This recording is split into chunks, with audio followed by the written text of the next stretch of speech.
বাচ্চাদেরকে যে জিনে ধরে না, জিনে আমাদের কাছে আসে, হুজুর আমাদেরকে একটা তাবিজ দাও। আসলে মূল কথাগুলো হুজুররা বলে না, কারণ তাদের কান্দা বন্ধ হয়ে যাবে, এই জন্য বলে না তারা।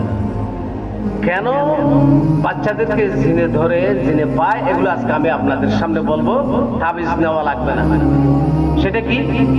সেটা হচ্ছে বাচ্চারা যখন কোনো পোশাক পরিহিত করে, কোনো বাচ্চারা পোশাক পরে ছবিওয়ালা, এই পোশাকগুলি তাদেরকে পড়াবে না।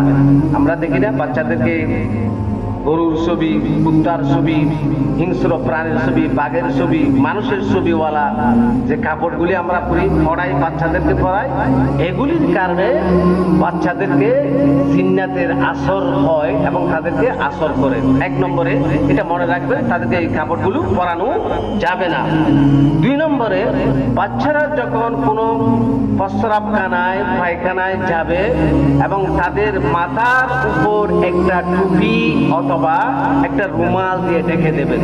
যদি মাথার উপর টুপি থাকে, রুমাল থাকে, তাহলে বাচ্চাদেরকে ওই টয়লেটে, বাথরুমে তাদেরকে কি জিন্নে ধরতে পারবে না, আক্রমণ করতে পারবে না, কারণ তার মাথা ঢেকে থাকার কারণে। 2 নম্বর। 3 নম্বরে, বাচ্চাদেরকে কোনো ফলজাত গাছের নিচে, ফলজাত গাছের নিচে তাদেরকে প্রস্রাব করতে দেবেন না। যদি এইখানে প্রস্রাব করে, তাহলে বাচ্চাদেরকে কি ধরে?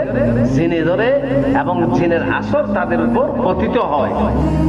এরপরে এবং যে কয়লাগুলি রয়েছে, কয়লা আছে না, কয়লা, এই কয়লা আর গরুর হাড় অর্থাৎ হাড্ডি, হাড় এবং ছাগলের যে মহিষের যে কোনো হাড়, এগুলো পরিত্যক্ত থাকলে ওখানে কয়লার উপর যদি প্রস্রাব করে, এগুলি তাদেরকে জিনে আসর করবে, জিনে ধরবে।